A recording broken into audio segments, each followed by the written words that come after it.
Welcome back to the Block Fuel Podcast. Here today at the Security Traders Association of Chicago. We have the STA president, Jim Toes, with us. Came to experience the negative weather. Jim, thanks for coming in. Definitely excited to learn about you and what you're doing. Yeah. With that said, why don't we dive right into it? I think first maybe give people a little, what is STA?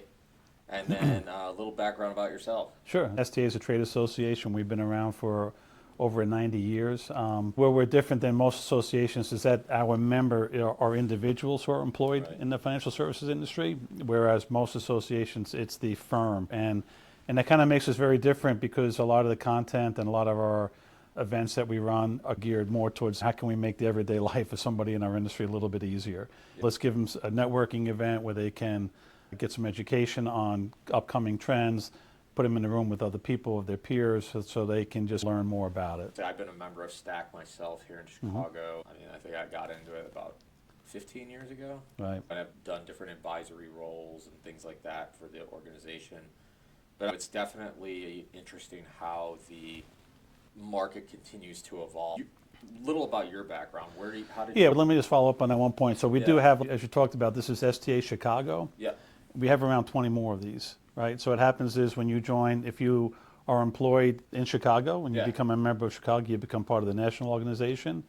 And we have an STA in Boston, New York, Dallas, all the major cities where there's financial services activity taking place. And then we even have a handful up in Canada as well, Toronto, Montreal, and so on. Yeah, that's the background. As far as myself, I've been in the industry for a long time, mostly on the trading side. Started as an over-the-counter market maker. And then I was at Merrill Lynch for 18 years, did some clearing business over there. So I've had a pretty long career, and I've been in this seat now for 12, and it's been a really good, just a great experience where you can take like a skill set that you learned in financial services, and because obviously Washington, D.C. has a very big impact on so many different industries. So to be able to go down to Washington, D.C. and talk to people at the SEC and FINRA and the folks on the Hill to just help them understand how our markets operate is very rewarding. Yeah, I have to say, once you're in the space, you understand all the different financial stuff. It's no different than I think any other job out there. If you're a mechanic, obviously you know the different intricacies, but people I'll be talking to them, I'll be like, yeah, how do you not know how to open up like a brokerage account or something? And they're like, they look at me like, what, you make it sound like one click and I'm done. And I'm like, what's maybe four, but yeah, so totally get that. And I totally understand. I think that there's something to say when, someone that comes from the space is in your role because you know how the sausage is made behind the scenes. You know the different struggles that people are dealing with. And so that being said, what are the big trends going on in the securities market right now that people are focusing on? Sure. So obviously we have a change in administration with this happening. We'll get to that. Yeah, I know we're expecting a new chairman to come in. I know we're going to get to that as well. But I think where we are right now in this cycle right now is this regulatory pendulum that we've been operating under that's been going very hard in one direction has now paused and is going to start moving back in the other direction. And that's really how quickly, how far it swings in the other direction is to be determined. But the fact that it's just paused and stopped, I think it will bring a lot of relief to people who are looking to do different things down the road. I think a reallocation of resources will start to occur, and I think some of the small and mid-sized players in all the spaces will be a little more optimistic. We can dive into the entire topic on the administration, but I think we're a few days in after the inauguration, we're already seeing big corporations make shifts. Do you think we'll continue to see that type of investment over the next 4 years, or how did this whole change your view of what's going on? I think it's no matter what size firm you are, small, medium, or large, and you are looking to do something different, something that's innovative, you're a little hesitant to enact any type of a plan when the regulatory agenda keeps going more and more. Like you don't want to get into a space and then get halfway into it and see that more regulation has been piled onto the space. So to your point, there has been like this buildup. I think there's been a consensus around certain areas that firms want to go in. They've been maybe planning behind closed doors, putting maybe spreadsheets together Seems like and they have. decks. And they've just been waiting now, okay, when do we enact this now? And I think the holdback was like, we'll enact it when we feel like we have regulatory clarity. Yeah. And I don't mean regulatory clarity as far as necessarily rules of the road, but that the regulation has stopped. And this is the one that we are dealing with right now. When you look at it from the perspective of in Chicago with some of the prop firms, it's we'll try this, let's get into it, and you know what, we'll ask for forgiveness later. And I think that didn't really work in the previous administration. They were asking for forgiveness but didn't get it on a lot of them. But now I think we're seeing we have an administration that is open to looking at these new ways of doing things, tokenization, various things. I think that's one plus here that we're going to see. Always having come from a crypto custodian at one point, and now working on the wealth management side, the bigger thing that needs to happen here is education. To that point, one of the questions I wanted to ask you is, what is STA doing on the education side to really help drive that younger, not really, I guess it would be also adoption into the organization, but just educating people about finance? Yeah. So I would say, listen, where we do most of our education actually is down with the staff members that are down in DC. All right. Yeah. So whether you are a new employee or at the SEC, at a regulator, or if you're a staff member for a congressional member who sits on the House Financial Services Committee or the Senate Banking Committee, that's where we see our role as far as providing education. All right. We just want to make sure that those people are getting a holistic view of the markets, identifying places where they can go to get more education and be in a very bipartisan way. Listen, as people like to go down there, they like to educate according to whatever that fits their business model sometimes. I know, what's the agenda on it? Away from that, though, it's also, there's an enormous amount of education that takes place now at the broker-dealer level with end investors, where they actually see this area as an area where they're competing. Because right now, I think there was a time where it was very easy for an investor to open an account and engage in the marketplace, okay? Yep. So everybody was competing in that. How quickly can we get an account open? How quickly can we get them trading? And then the other broker-dealers started taking it to, okay, how can we educate them? Because we're seeing that they're making some rookie mistakes here. Obviously, we want these customers to be our customers not just today, but tomorrow and the next day. And it really has become an area where a lot of these broker-dealers are competing as far as who can provide education to the end investors. How can we provide them testing models? Yeah. Hey, you have a strategy, why don't you try to back test it based on some historical data? And that's like the area that I think is very beneficial for investors.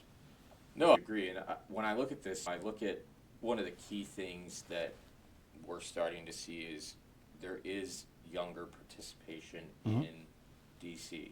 And I think that's so critical because, sure, if you go into a firm and say, hey, for a wealth manager, you have mutual funds or you can go to an ETF. And what's in that ETF? Let's just say, I don't know, it's either a tech one, though. Which one do you think that younger person that's start investing is probably going to be excited about?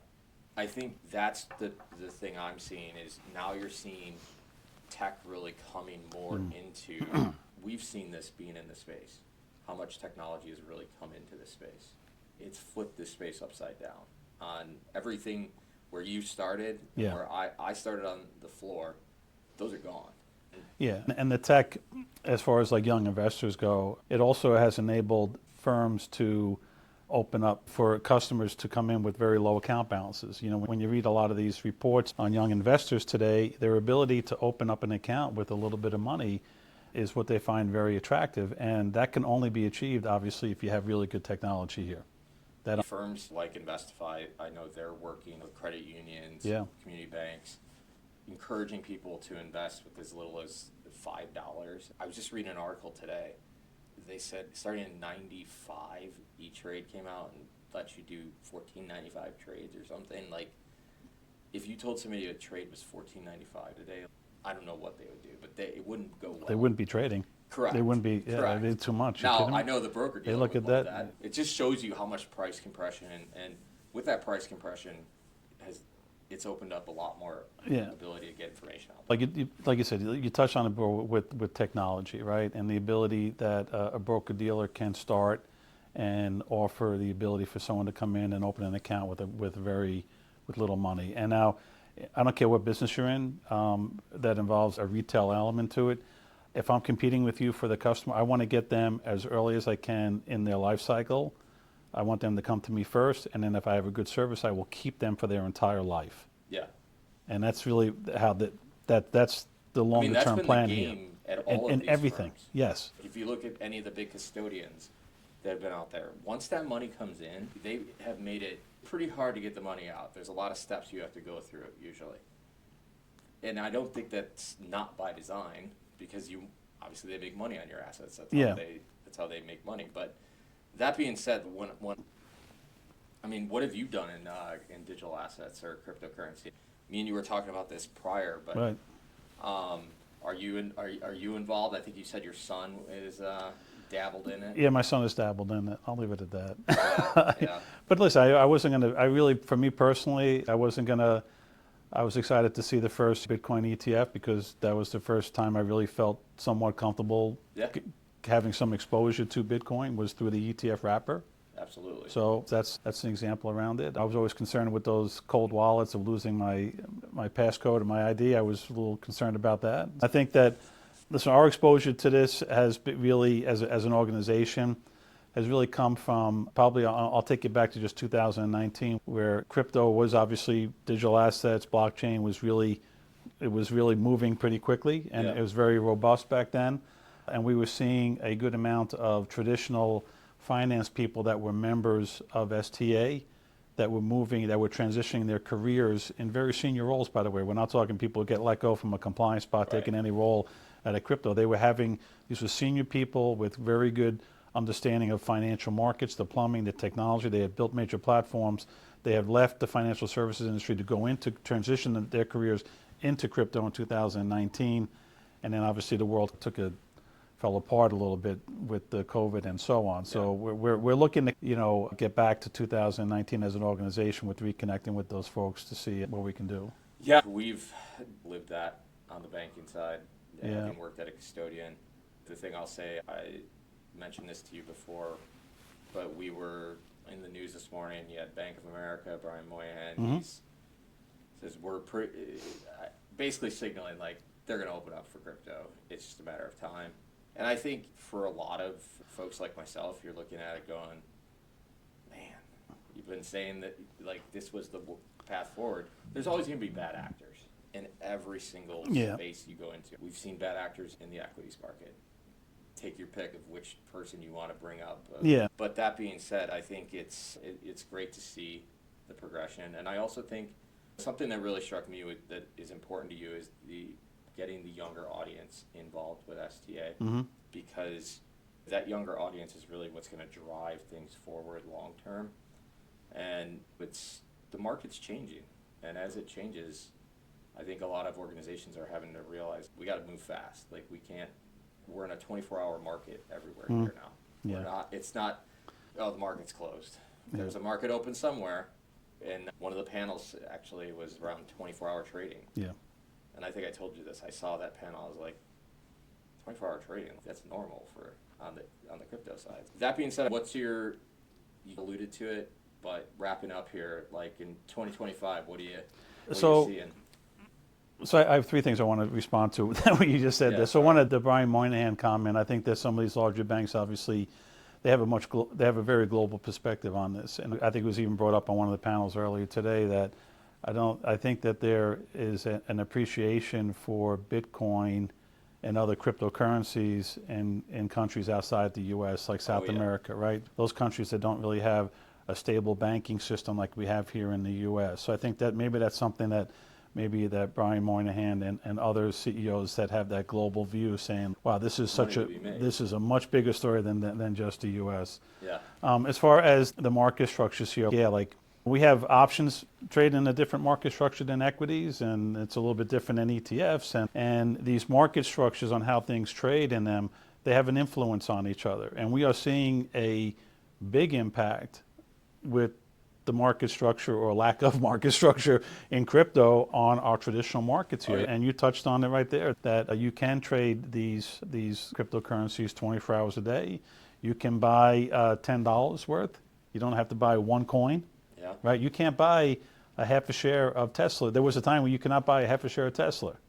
So I think those are two areas where it is having a huge impact on our equity markets. If we want to be competing for that dollar from that new investor, Yep. if we're going to be competing for that dollar, we need to look at their market structure and maybe do things better that they're not doing well. But we also need to say, wow, they're doing this well, and we need to do that. We need to replicate that. Yeah. And I think the 24-hour trading is probably the clearest example of that. And also the settlement of them as well. The settlement.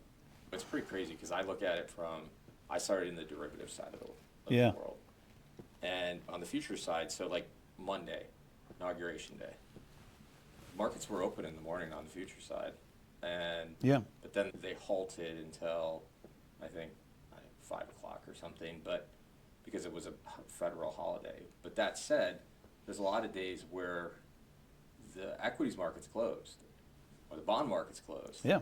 But equity futures are still ripping. Still trading. One thing I will say is being a 24-hour market in crypto it sometimes can be very energy draining. Exhausting. Oh my gosh. Yeah. I did want to ask you before we wrap up is, so on the exchange side, you have the Texas Stock Exchange coming on board or in the works.